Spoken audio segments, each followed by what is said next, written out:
The correct answer to the murder mystery game is suspect number 2, H.H. Holmes. There are many clues in his story about his life that lead police to believe that he is the murderer.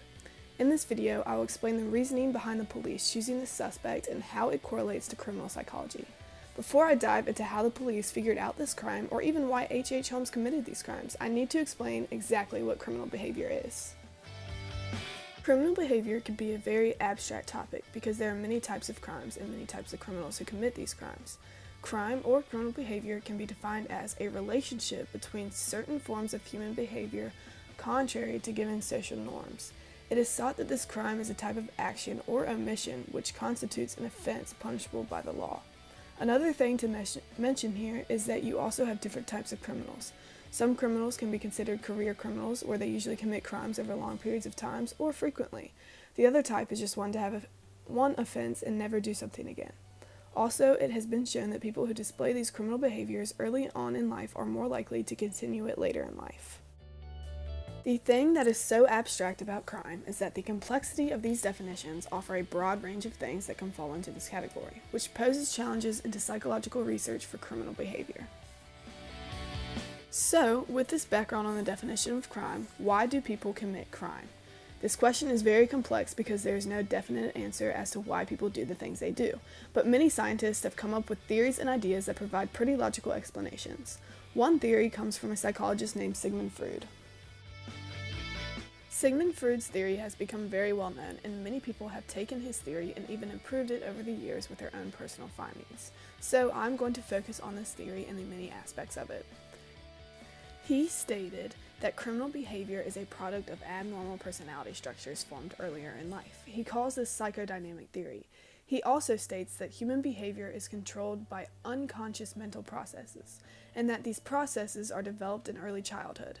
In easier terms, what he is saying is that stuff we are not aware of, like wishes and fears, are emphasized, as he says that childhood experiences are crucial in shaping adult personality.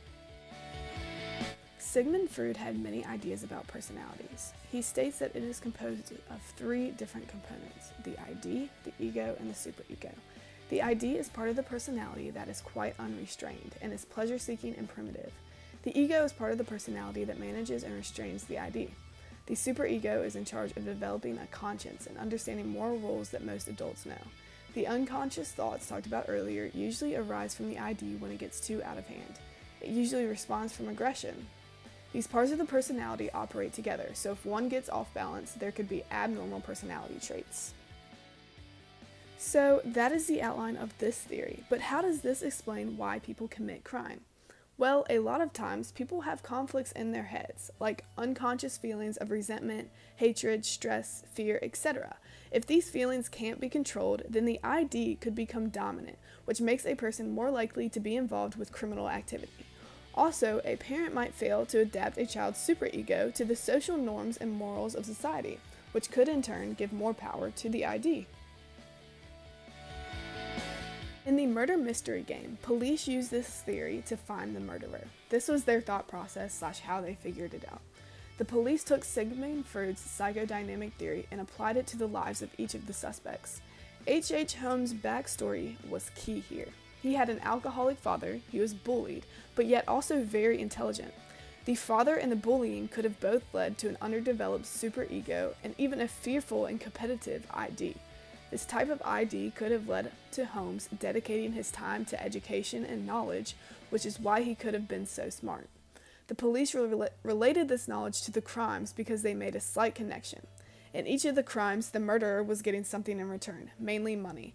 They believed that this money would have been the drive for someone to kill, not just out of hatred, but for the money / life insurance policy that they were gaining.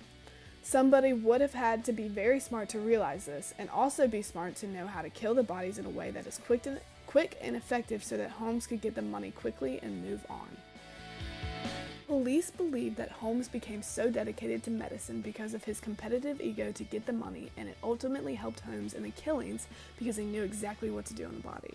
In this particular case, he chose to burn the bodies, most likely because he was intelligent enough to get rid of the evidence, and by burning them, it doesn't leave anything behind. Ultimately, the police made many connections to this guy that they just didn't see in other suspects. For example, Ted Bundy, or suspect number 1, became invested into death. His motives were different. His ID was controlled by enragement and hatred. He also did not show much of a sign of intelligence. Also, suspect number 3, or David Berkowitz, experienced a loss, which might cause the ID to be very hurt, which could have been a reason why he joined the military to cope with the loss to not experience regular civilian life.